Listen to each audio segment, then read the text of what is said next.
আসসালামু আলাইকুম viewers, Tania's daily ব্লগে আপনাদের স্বাগতম। আশা করি সবাই ভালো আছেন। আজকে আমি রুই মাছের ডিমের ভুনা রেসিপিটা করে দেখাবো। খুব সহজ পদ্ধতিতে এই রান্নার রেসিপিটা সবাই বাসায় একবার ট্রাই করবেন।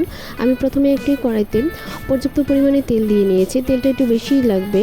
তারপর সেটার মধ্যে কালো জিরা, পেঁয়াজ কুচি, আদা রসুন বাটা, হলুদ গুঁড়া, মরিচ গুঁড়া, ধনিয়া গুঁড়া, অল্প পরিমাণে পানি দিয়ে মশলাটাকে কষিয়ে নিয়েছি। তারপর আমি কী করলাম, রুই মাছের ডিমগুলোকে দিয়ে দিলাম, দিয়ে ভালো করে কষিয়ে নিলাম। তারপর একটু হাফ কাপ পানি দিয়ে দিব। পানি দিয়ে ডিমটাকে সিদ্ধ হওয়ার জন্য ছেড়ে দিব। যখন ডিমটা সিদ্ধ হয়ে যাবে তখন কি করব, হালকা গরম মশলার ফাঁকি এবং জিরা ফাঁকি অল্প পরিমাণে দিয়ে নাড়াচাড়া করব। এখানে আপনারা ইচ্ছে করলে হাফ চা চামচ চিনি ইউজ করতে পারেন। এটা স্বাদ অনুযায়ী স্বাদ অনেক বাড়ায়।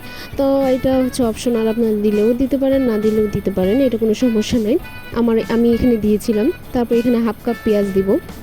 পেঁয়াজটা দিয়ে 5 মিনিট ভাজবো। ভাজার পরে আমি এখানে কাঁচামরিচ, ধনেপাতা দিয়ে দেবো। তারপর যেটা না দিলেই নয় সেটা হচ্ছে লেবু পাতা। আমার গাছ থেকে আমি লেবু পাতা পেড়ে নিয়েছি, লেবু পাতাটা দিতে হবে। তাছাড়া লেবু পাতা না দিলে এই রেসিপিটা সম্পূর্ণ অসম্পূর্ণ থেকে যাবে। তো লেবু পাতা দিতেই হবে।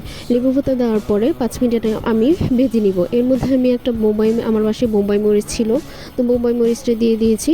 এটা দিলে ফ্লেভারটা আরও সুন্দর হয়, ফ্লেভারটা আরও ভালো আসে। তো আমি এখানে বোম্বাই মরিচটা অ্যাড করেছি। 5 মিনিট ভাজার পরে আমি ডিমগুলোকে নামিয়ে নেব। সবাই বাসায় রেসিপিটা ট্রাই করবেন। আমার চ্যানেলটাকে সাবস্ক্রাইব করবেন, শেয়ার করবেন, লাইক দিবেন। আমার ভিডিওটা সবাই শেয়ার করবেন। সবাই ভালো থাকবেন। আসসালামু আলাইকুম।